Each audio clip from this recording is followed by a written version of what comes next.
Hey guys, what's up? It's Finch here. Today we're bringing you guys a game between Bea and Roses on the Aladdin for the World Cup Pokemon. Bea is on Team Latin America, whereas Roses is on Team US West, and both of these guys are my friends.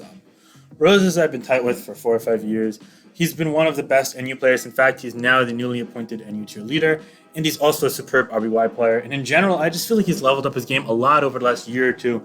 It's been really impressive seeing the strides he's taken, and I think he's a really great player. So it's going to be interesting to see how he transitions to SSOU. He already has a win under his belt. I think he ended up with 2 wins under his belt. Exactly. Going into this game. Sorry about that. And anyway, Bea on the other side, a bit less of a known player, but has done well in some tournaments like OLT before, and is definitely trying to kind of break out in the Smogging community as a developed tournament player. A lot of the nice players in Latin America are having pretty good tournaments thus far, and it's really interesting to see how they're doing. I definitely love seeing them do well in these settings, so really curious to see how this game goes. 2 great players for sure.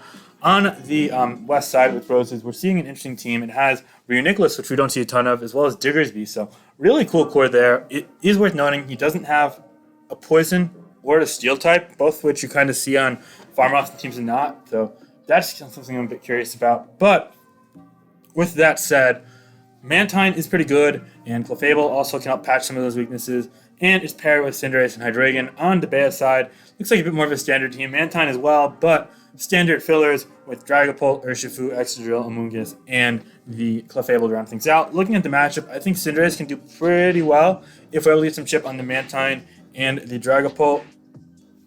The Amoonguss should be able to pick something to sleep in this game, and that could potentially open things up for either Dragapult, Urshifu, or Excadrill, depending on what it sleeps. So Roses is going to have to be careful about that as well. And last but not least, Diggersby does look great in this game if it's a good set. So we're going to have to wait and see what that is. But let's get on to the game now.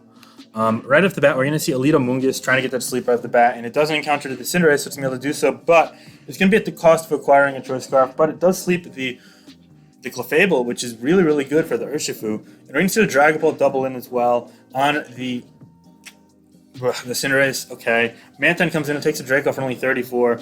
It's not going to be an electric move, so best he can do is status or U-turn out. He U-turns out in the Clefable, and the Roost is provoked here. Scared of a knockoff or a toxic, he's probably going to want to switch out. He goes Cinderace on the knockoff. I can't help but think that was a little sloppy. I probably wouldn't want to Ryu Nicholas there, but it's awkward with your Clef asleep. You don't want to go to that, so I get it. Either way, he goes for the U-turn and still does 27% to Dragapult, which is a lot of damage. And he goes Ryu Nicholas. That's not much of a Dragapult answer, but with Clef sleeping, it is pretty dire. And he goes for knockoff, okay, into the Urshifu and knocking off the band. That's a great play there from Roses, but well, is Clef able to check this? Asleep? It takes 31 here, but he's just going to go for another one, right?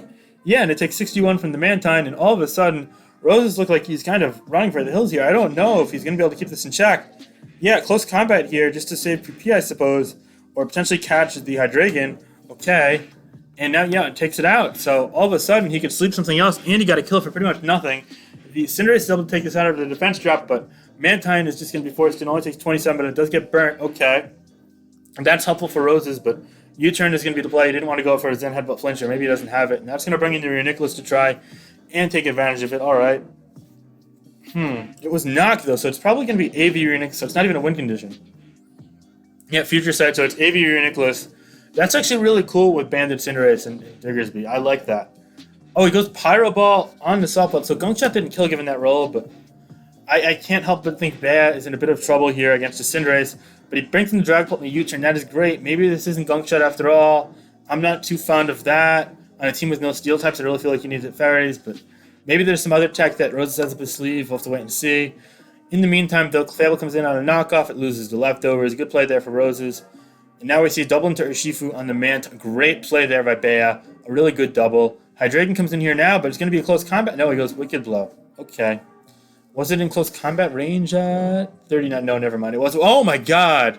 Wow. So Roses roosted there predicting the Clef to come in, or the Mantine to come in, or the Amoonguss to come in. And instead of coming in on one of those coming in on it and it roosting out, he came in and roosted, and Bea either predicted that or predicted a non-Draco because he left there like a nasty plot and went for the close combat and took out the Hydreigon there. That is a really, really risky play that paid off. A great move there by Bea, and you can't even fault Roses there. I completely understand the roost, and honestly, I probably would have done the same there.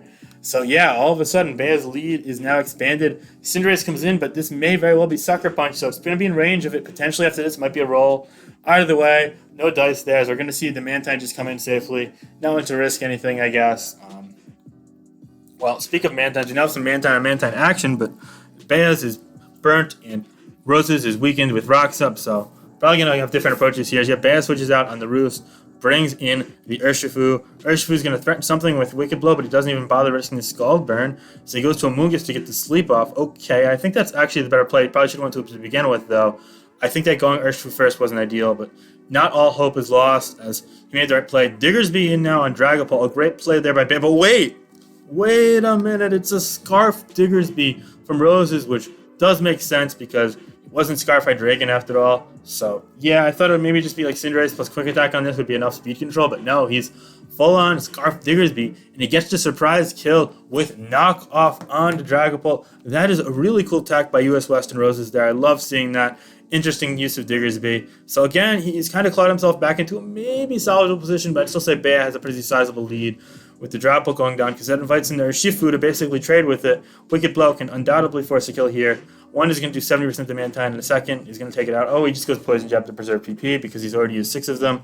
Now, goes for Sucker Punch into Cinderace, and the Cinderace lives and it misses High Jump Kick. Oh no, and it looks as if that is going to basically be the game, as I don't see this one getting a one-shot, and to make matters worse, he goes for Earthquake into the Mantine. Return doesn't exist. He wasn't locked like Mega Kick. Yeah. With this not being a Calm Mind variant and Wicked Blow solving PP, I see no way for Roses to come back in this game. So, yeah, it looks like Bea is going to advance with a victory here, and Roses is going to fall. Ultimately, Roses finished 2-1, though, so still a really respectable performance, but a nice win for Bea and Team Latin America against Roses and Team US West. I really love both of these teams. While Roses might have had some slight defensive holes, I thought he had a lot of cool offensive Pokemon in his repertoire, and he's able to patch some of his weaknesses with unconventional defensive pokes like Assault Vest, Nicholas, and Mantine. So, again, a lot of cool things to see here, a lot of great takeaways, and I'm really happy I get to bring this game to you guys. But ultimately, it's just a matter of Roses eventually getting a kill and then getting revenge killed by Urshifu. Even an offensive drill dying focus plus, it wouldn't have been enough there. Future Sight might get a kill, honestly, but again, yeah, no, it's not enough. It's too little too late for Roses at this point. As well, the drill pretty much Destiny Bond with the Focus Blast, Future Sight, Nicholas. Urshifu is able to clean out the game here. It goes for close combat. Oh, is it? Wait, why is it quick? Oh, Scarf was knocked off. My bad. All right, well, there you have it, guys. I hope you guys enjoyed. Have a great day. Be sure to like, comment, subscribe if you enjoy this content. And let me know what you think of some of these sets. You know, we got Scarf Diggersby and High Jump Kick Cinderace, which you don't see much anymore.